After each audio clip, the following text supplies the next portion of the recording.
Welcome back to Julian's Magician School. Are you feeling lucky? You want to play a game of chance? It'll cost you nothing, so you're ahead already. 1 dice, 6 sides, 6 numbers, 6 cups. A roll of the dice. If you get the lucky number, you might win the lucky prize. Do you want to play? Round and round and round it goes. Where it stops, nobody knows.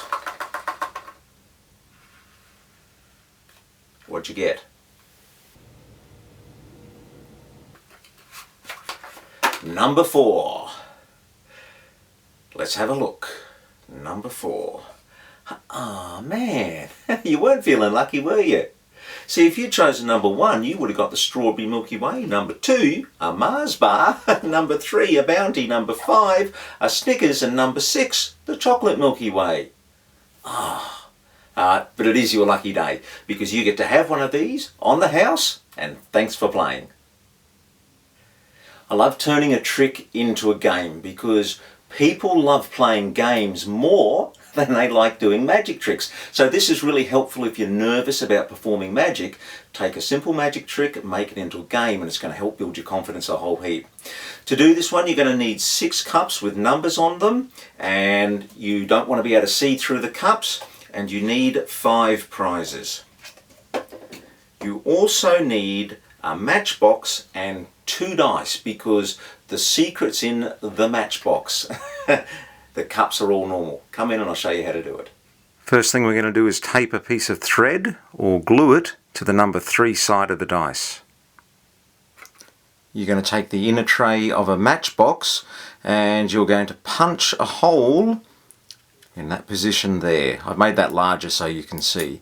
Then you're going to take another one of these trays, you're going to cut off the end, and you're probably going to have to cut a bit off this end as well because you're going to stick it in there and about 1/3 of the way, so you've got 1/3 there, 2/3 there, and you're going to get some tape and tape that in there so that doesn't move. Then you're going to get your dice with the thread on it and you're going to thread if I can get it, this end through that hole there, and once you've done that you're going to end up with this. So that's sticky taped in there, and that can just wiggle a bit because if I turn it over I've put a bit of tape on this end and I've left a bit there so you can make adjustments. But what you want to do is get this dice so it can rock back and forth a bit but not turn over, and you'll see why. And put it back together and you are all set to go.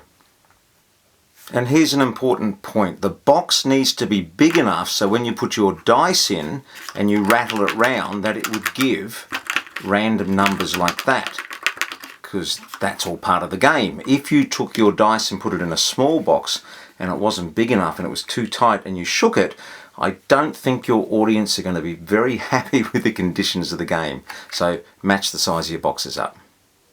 The setup is really easy. Your 6 cups, they all have prizes under them except number 4. You ask them if they want to play a game. Remember, this is not making it a magic trick.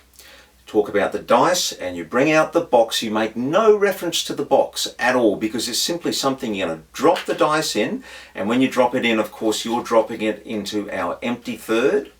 And just make sure that you don't point the matchbox that way. Just bring it up, keep it level so they can't see inside. Drop it in, close it. There's going to be no questions asked, and you start shaking it. It's pretty obvious why you've got the box. So you shake it round, and then you tip it that way and slowly open the drawer, and this is where having the dice on the thread helps because you can just wiggle it with your finger a little bit as they're looking, and that's a convincer. I've seen this where it's glued in there, and when you bring it out you move it around and the dice doesn't move. It'll work, you can do that, but if you can just wiggle it with your finger, it's just that little extra convincer.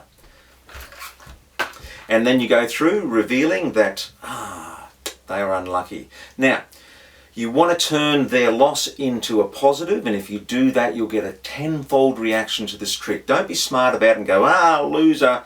Not the way to do your magic, not the way to win friends either. So give them a choice of any of the ones at the end And if they're going to be happy, then they're going to like your magic more. All right? Remember, if I can do it, you can do it.